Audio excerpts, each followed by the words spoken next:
the son of the soil. Sweat baptized in the sediment. Testament of toil. I coil lives like the testament. Genesis of hustle.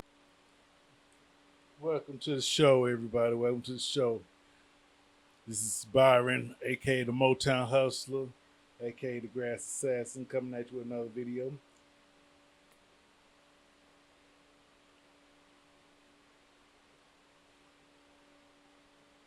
I had an interesting day today.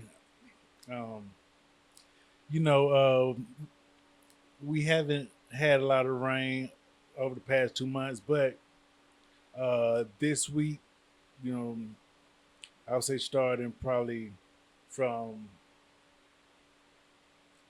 last Friday, maybe. We That's when the rain came, and I've seen a lot of progress in the yards that I got. But today I went out. I cut a few yards. I had a customer question whether or not I should be cutting the grass while it's wet. I had to explain to him that I've been doing this over 12 years, and I know how to cut a wet lawn without rutting it up, and also the fact that we haven't got any rain in a while. Um, the amount of growth that would be that would come about if I skip his yard and then just come back in and cut it on the next cycle, it just was going to be too much overgrowth, and in which case I would have to charge him a tall grass fee. So, but I told him if he's not satisfied with the way I cut the lawn today, with the if I rut it up real bad, then then we can address that if that happens. Mm. And so he was okay with it,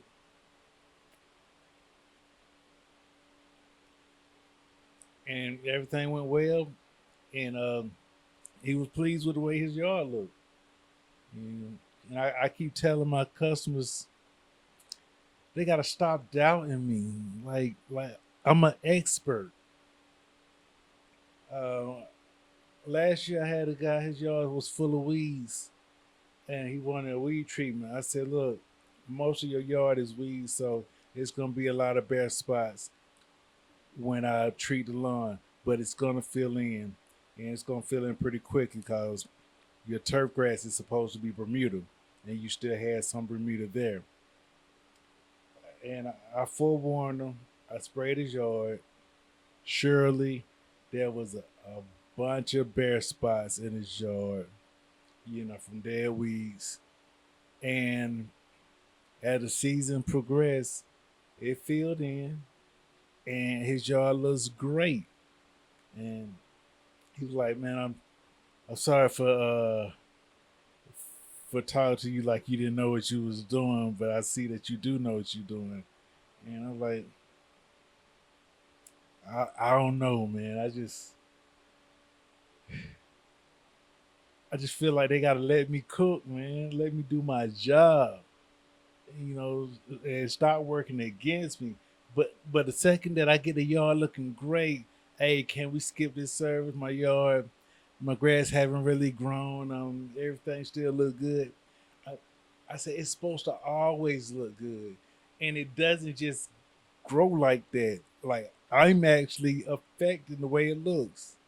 But if you skip service because you think your yard has to look bad before it gets cut or bad before it gets treated, I mean you shooting the progress in the foot. Like I'm just I'm of the mindset that I would want my yard to look great all season long, all the time. I don't never want it to look like it needs to be cut. But of course it has to be cut to look like it never needs to be cut. And so I don't know, I just that lets me know that customers they don't want they really don't want great service. They really don't, because if you want your yard to look bad, you on a 2 week you on a 2 week mowing schedule, and you look at your grass midway through, like after a week, and you can look at it and say it doesn't look bad. Then your lawn guy, when he does come out there and he cuts your lawn, maybe a blade, maybe he missed a blade of grass or whatever. You got complaints when you willing to go 2 weeks without your grass being cut. I don't see how anybody can complain on a 2 week schedule. I mean, if you got your grass cut every week, then I'm of the mindset you want your lawn to look perfect. So I understand the complaint on that level. But if you want to cut every 2 weeks, and I know after a week worth of growth, your lawn really needs to be cut, but you have no complaints. And then I finally come out there and cut it, and I don't know, you searching for the smallest error or flaw, and I'm pretty good. I don't really have many, but you looking for reasons to think you're not gonna pay me, and I don't operate like that. I mean, you're gonna pay me whether you're satisfied or not. I mean, that's just.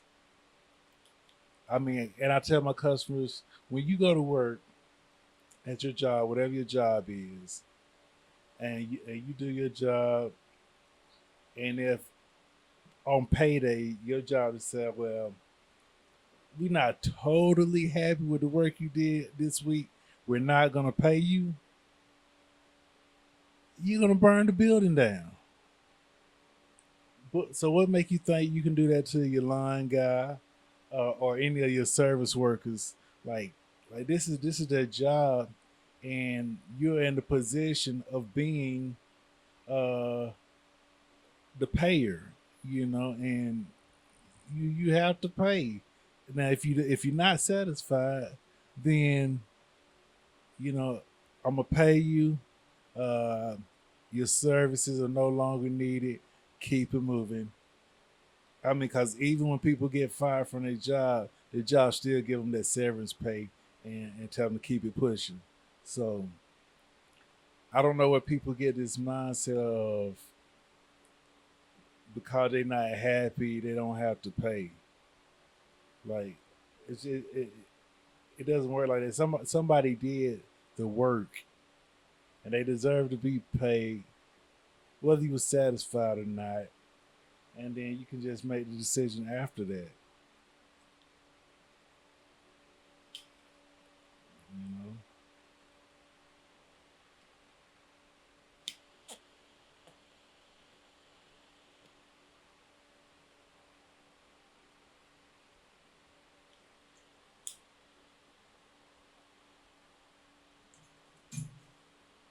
So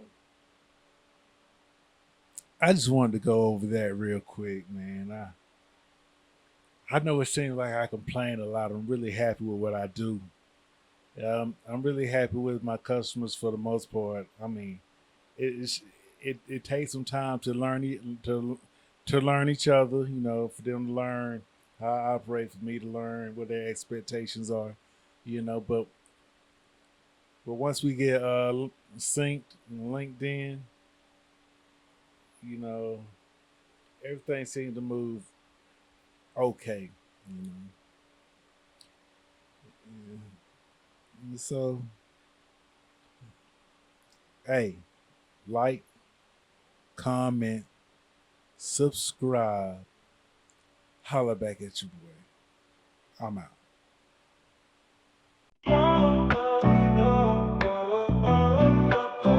Yo, youth and vision. Yo, I'm the son of the soil, sweat baptized in the sediment. Testament of toil, I coil lies like the testament. Genesis of hustle.